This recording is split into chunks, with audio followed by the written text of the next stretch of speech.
আসসালামু আলাইকুম। আমি এখন আপনাদের সাথে ভিডিওতে যে বিষয় নিয়ে আলোচনা করব সেই বিষয়টি হলো ছাগলের শরীর শক্ত হয়ে যাওয়ার কারণ।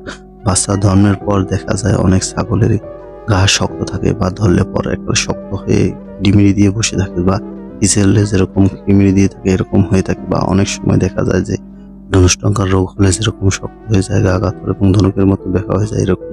দেখেন এই বাচ্চাটিকে ঝুলালে তার ঠ্যাং নর্মালি স্বাভাবিক অন্য ছাগলের মতন লড়াচড়া করে না, খুব শক্ত হয়ে বসে থাকে।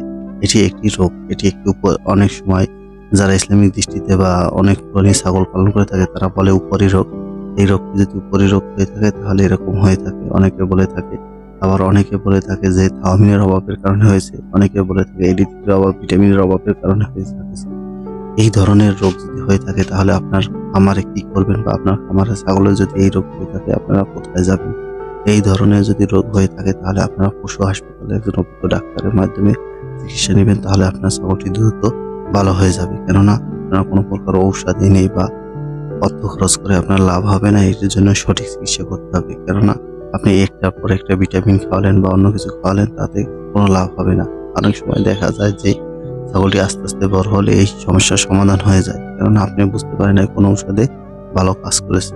এই জন্য আপনারা সঠিক এবং পরামর্শ নেবেন এবং অভিজ্ঞ ডাক্তারের পরামর্শ অনুযায়ী ঔষধ খাবেন, তাহলে আপনার অর্থ খরচ খুব কম হবে। তা না হলে আপনি বুঝতে পারবেন না কখন ভালো হয়েছে বা এই রোগটি কি হয়েছিল। আমরা সাধারণত আমাদের খামারে যদি এই রোগটি দেখে থাকি বা এই জন্য আমরা কি কি করে থাকি সেই বিষয় নিয়ে এই ভিডিওতে আলোচনা করা হবে। আমাদের খামারে যদি এই ধরনের সমস্যা দেখে থাকি তাহলে আমরা সর্বপ্রথম যেটা করি, আমরা ভিটামিন বি কমপ্লেক্স ইনজেকশন দেই এবং এর সাথে এরিথ্রি দেই। এরিথ্রি দেওয়া হয় এবং ক্যালসিয়াম দেওয়া হয়, ক্যালসিয়াম দিলে দেওয়া হয় এবং পর্যাপ্ত পরিমাণ ছাগলকে দুধ খাওয়ানো হয় যাতে শক্তি পায় বেশি, এবং ছাগলকে খুব ছোটাছুটি করানো হয় যাতে মাঠে ছেড়ে দেওয়া হয় যাতে ছোটাছুটি করতে পারে এবং হাত পা আস্তে আস্তে ছেড়ে যায়। এভাবে আস্তে আস্তে সবকিছু রক ছেড়ে দেয়। এজন্য আপনারা সবসময় কেউ যদি বলে শুধু থায়ামিনের অভাবের কারণে হয়েছে, এটা মানা সম্ভব না। কেননা থায়ামিনের অভাবে যদি হয়ে থাকে তাহলে একটা পাও ব্যাকা হবে বা গার ব্যাকা হয়ে যাবে, এরকম হতে পারে। আবার অনেক সময় ভিটামিন বি কমপ্লেক্সের অভাবের কারণে হলে থাকলে সেটাও অনেক সময় শক্ত হয়ে থাকে, কেননা ন্যারোবিন ইনজেকশন যদি হয় মানুষের, এটা করলে আস্তে আস্তে অনেক সময় ছেড়ে যায়।